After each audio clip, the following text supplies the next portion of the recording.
Polite Enquiries.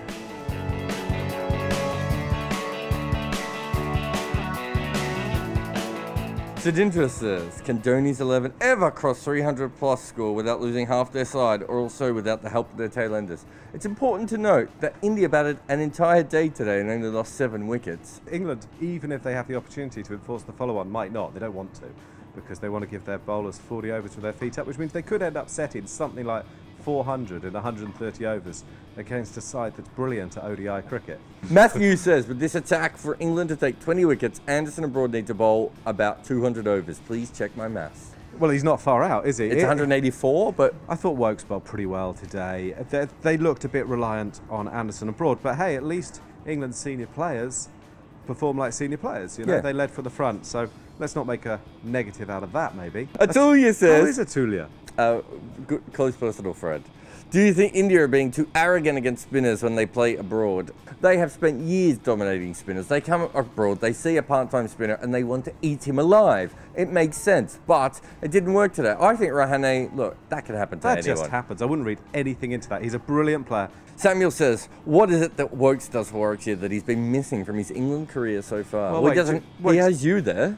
So he's batted fine in his Test career so far. I mean, you can't dispute that. I thought he bowled fairly lucklessly, but he got a bit of movement. He's using his front arm, getting a bit more pace. It's worth also saying that he did bowl better than Moeen Ali. Like, I mean... Don't judge on the figures. Do we judge on results? Well, that's exactly the thing. Judge on processes! Tamakara says, can we clear our mind to call Kohli a flat-track bully or an Indian flat-track bully? They're bowling well to him.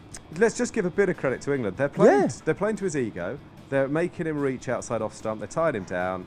I think if you make runs in at the Wacker against the fight up against Australia. But he didn't make runs really. He got 100 at Nagpur, to be fair, but he didn't really make runs against England in India either. He can play. But so could Rohit Sharma.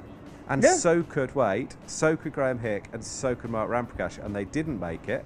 So there are no guarantees with these fellas. Yeah, there are guarantees. He doesn't. I've guaranteed it. Virat Kohli does not come with a money-back guarantee. Nicholas says, what do you make of Cook's captaincy today? Is he improving with the confidence from the first innings? The captaincy thing, the tactical thing, still a bit of a red herring. There are lots of different ways to captain the cricket team. I agree with you. His way is to score masses of runs. But it's not just if I mean, literally... And then say, spread out, fellas, pretty much. No, you're wrong. There are loads of captains That's the most English nonsense I've ever heard. No, it's what Australia used to do. It's not what Australia used to do They at used all. to have Shane Warne. How easy is that to captain? No. Go on, Shane, bowl him out. You could have chosen... You see that fella down there who's probably Polish and filling the bin? He could have captained Australia successfully during those years with McGrath and Warne. No, sorry. Taylor was a very good tactical captain. Well, he's got a very good sweeping technique. Pavan says, would you make Rohit the official brand ambassador of Brain Freeze? Look good and then throw it away as a tagline. It's not a great tagline, to be fair. I think his job is to be an aggressive batsman, and that's how he plays. He just played his shot. He executed it terribly. He's not the first batsman in the world to be caught mid-off as he tries to hit a spinner over the top, you know. And just before tea. But then, you know, do you want batsmen who play for tea, and then play for the close, and then play for lunch, and then play for their 50? Wait a minute. I want them to play for their drinks breaks too. Jack says, have England ruined Chris Jordan already? Personally, think he's the best new ball bowler in England right now, but he sure as hell didn't look it today. He's looked really, really nervous. The best thing you can do to Chris Jordan right now is to go, hey, you're pretty quick and you know what you're doing. Go out there and bowl. And enjoy yourself, yeah. Which is what Peter Moores has said to the other players, the senior players, which is, I think, one of the reasons we're seeing a change in this match. Big Norwegian Dave says... Is he big? Why does the subfielder get to wear an England cap? Will he get... What do you want him to wear?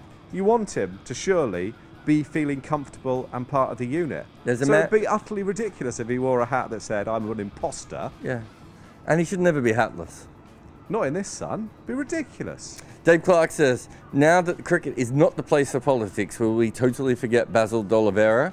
And Charindra says, the ICC have banned the band if it said support Israel or eliminate Hamas. Yes, they would have. I think that players will continue to make political statements and the ICC will continue to occasionally slap them over the wrist. And in this case, I think they've pretty much played it perfectly. I don't remember D'Oliveira making any political statement, but I do remember Andy Flower and Henry Olonga being widely praised for their overtly political statement. Anchor says, what would you do if aliens kidnapped you?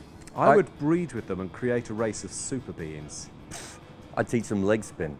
Happy Hornet says, after the Warne stand, would a Kimber stand have a baseball cap style roof? Some people would look silly in this hat. People think you're bald. What? It's a wig. I want to get a wig like that. Philip Brown says, what is your favourite chocolate under 90 pence?